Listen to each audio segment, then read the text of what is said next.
Hello, everyone, and welcome back to the Council of Divine Education, or C.O.D.E Media Podcast series.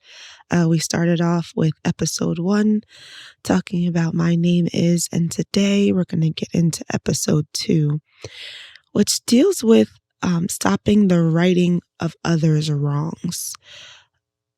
And it reflects on our experience in our childhood with our parents and how we translate that into our parenting experiences today. So we're going to talk about how we've been shaped to believe how we should be as parents. So it's no secret that our parents played a vital role in the development of our adult lives, whether it was negatively or positively. And as children and we've grown to become adults, we tend to recognize the patterns of behaviors from our parents that were possibly unhealthy.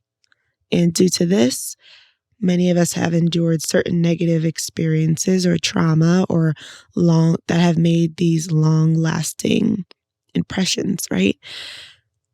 So with the desire to provide a better environment for the next generation, many have focused on attributes that were lacking from the previous generation, and it results more in a competitive compensation rather than new generation target focused parenting. And what do I mean by that? So some may say, well, I'm going to be a better parent than my mom or dad was, and, I'm going to show my kids better. And though we understand the heart posture and the good intentions of this statement, the truly healthy way to be a model parent is not necessarily being the antithesis of yours. Sure, there may have been some very bad habits or ways of being that your parents may have had, some being abusive or even absent altogether. However, by focusing on how you want to be a better mother or father than your own, this shifts the focus from what your child today actually needs and moves it to you outperforming your previous generation. Our focus today should be on what our child needs today, which is different than what we needed when we were children. The environment that the children are growing up in is much different. I remember being able to be outside and enjoy fun time with my friends on the street, playing games, riding bikes, doing all that. And kids aren't always necessarily interested in that today, especially with the rise in social media and electronic devices that they have. There's different things that they need. So if we focus on the fact that, for example, your father never went to play baseball with you outside or football, or your child may not even have that interest, and you're trying to force that interest on them because you think that would have been a good dad. A good dad would have taken me out and played baseball or football with me. And you're now forcing that on your child, thinking that you're being a better father, and your child has no interest in that. And now it's creating a generational trauma in the sense that you experienced something that was negative to you, and now your child might be experiencing something that's negative to him or to her or whomever it might be, in terms of experiencing something that their father or their parent put on them that they didn't necessarily want. So we have to be sensitive in the fact that we have to focus on, what does this child need? What is this child's particular interest?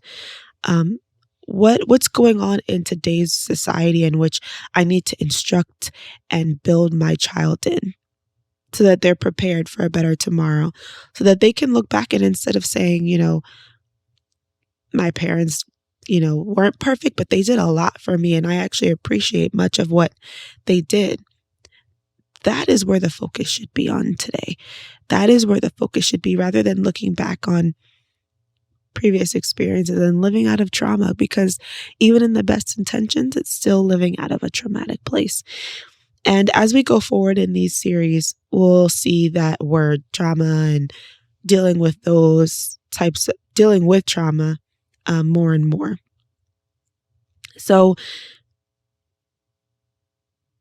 if we can, I would just want to leave you with some homework. What can we learn from the previous generation? What did they encounter? I think one thing that we should realize in terms of dealing with parents that may not have been what we would desire or what we would claim as optimal, take some time, if possible, to talk to them.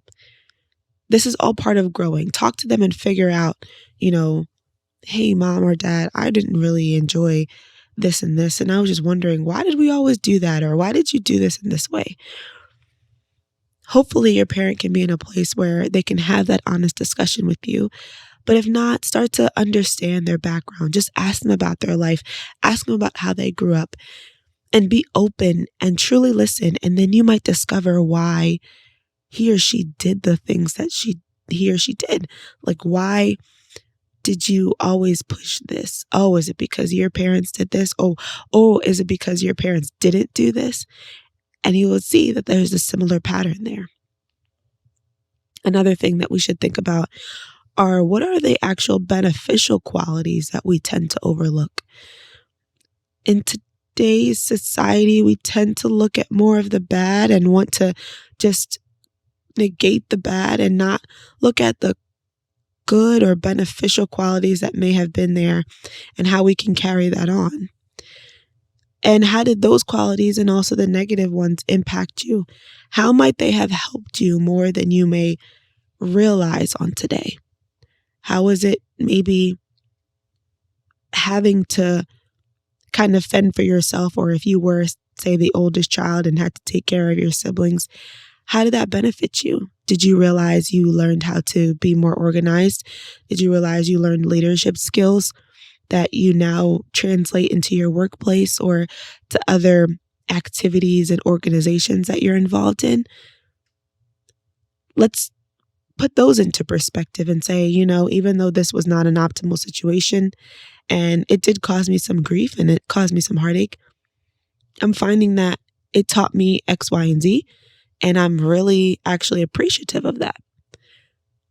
How about we change the narrative in terms of just focusing on the negative and also bringing in the positive to balance it out, because both are necessary for us to grow. Both are necessary for us to learn and to thrive. A common notion today is positive vibes only. And we all get it. We don't want to deal with just negative implications of life or always hear people complaining or what have you. However, we cannot negate the negative. We cannot just throw it out the window and say we only want positive interactions or positive things happening to us. Oftentimes we learn that in the negative or in the less optimal or disadvantageous events that have occurred in our lives, we have learned some valuable information. We've learned information about other people and ourselves and even the world. And it helps us all of these encounters, just like the Bible says, all things together work for the good of them that love the Lord. All of these encounters help us to learn and to be better. It helps us to guide and navigate our world. And that's what we want to pass down to the next generation. We want to be able to teach them and show them that not everything's going to be perfect, but here's how you can take everything that you experience and use it for your benefit. Use it to show how you can be better for even the next generation. So I implore you to take some time to dig deep. Have that question, have that interview with your parent and talk these things out. And as always, let us grow. Thank you all for joining on this episode 2 of the C.O.D.E Podcast, and look forward to more. Talk to you soon.